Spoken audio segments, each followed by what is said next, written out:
What happens when somebody has a glass? We always hear a glass or two of wine in the evening, or a cocktail after dinner, or before dinner.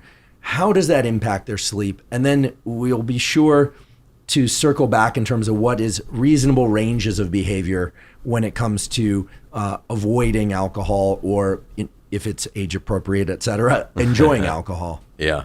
So alcohol, if we're thinking about classes of drugs, they're in a class of drugs that we call the sedatives. And I think one of the first problems that people often mistake, alcohol is often used as a sleep aid for people who are struggling with sleep when things like over-the-counter remedies, etc., or herbal remedies have just not worked out for them. And alcohol, unfortunately, is anything but a sleep aid. The first reason that most people use it is to try and help them fall asleep. So, and this process of this event that we call falling asleep, I have to imagine is a process. It is a like process. Everything in biology. Yeah. And that process involves in some way, as we talked about push-pull before, turning off thinking, planning, et cetera, and turning on some sort of relaxation mechanism. I have to imagine that these two things are knobs turning in opposite directions that gives us this outcome we call falling asleep.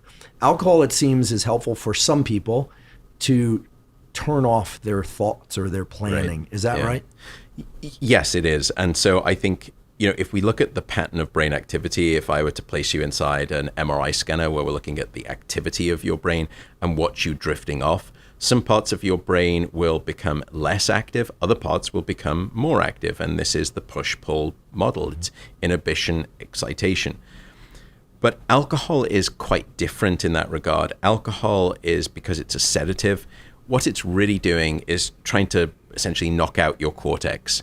It's sedating your cortex. And sedation is not sleep. But when we have a couple of drinks in the evening, when we have a couple of nightcaps, we mistake sedation for sleep, saying, well, I always, when I have a couple of whiskeys or a couple of cocktails, it always helps me fall asleep faster. In truth, what's happening is that you're losing consciousness quicker, but you're not necessarily falling naturalistically asleep any quicker. So that's one of the first sort of things just to keep in mind. The second thing with alcohol is that it fragments your sleep. And we spoke about the quality of your sleep being just as important as the quantity. And alcohol, through a variety of mechanisms, some of which are activation of that autonomic nervous system, that fight or flight branch of the nervous system, alcohol will actually have you waking up many more times throughout the night. So your sleep is far less continuous. Now, some of those awakenings will be of conscious recollection the next day. You'll just remember waking up. Many of them won't be. And so, but yet your sleep will be littered with these sort of punctured awakenings throughout the night. And again, when you wake up the next morning, you don't feel restored by your sleep. Fragmented sleep or non-continuous sleep in this alcohol-induced way is usually not good quality sleep that you feel great on the next day. The third part of alcohol in terms of an equation is that it's quite potent at blocking your REM sleep, your rapid eye movement sleep. And REM sleep is critical for a variety of cognitive functions, some aspects of learning and memory. It seems to be critical for aspects of emotional and mental health. You've described it before as a sort of self-generated therapy that occurs while we sleep. Yeah, it's overnight therapy. It's emotional first aid. Certainly people that don't get enough sleep are very easy to derail emotionally. Yeah. Not that one would want to do that to people, but we all sort of fall apart emotionally. I always think about it as almost like our skin sensitivity can be heightened. Yes, when absolutely. we are sleep deprived. Our emotional sensitivity is such that when we're sleep deprived, such that it takes a much finer grain of sandpaper to create that kind of friction. Things bother us.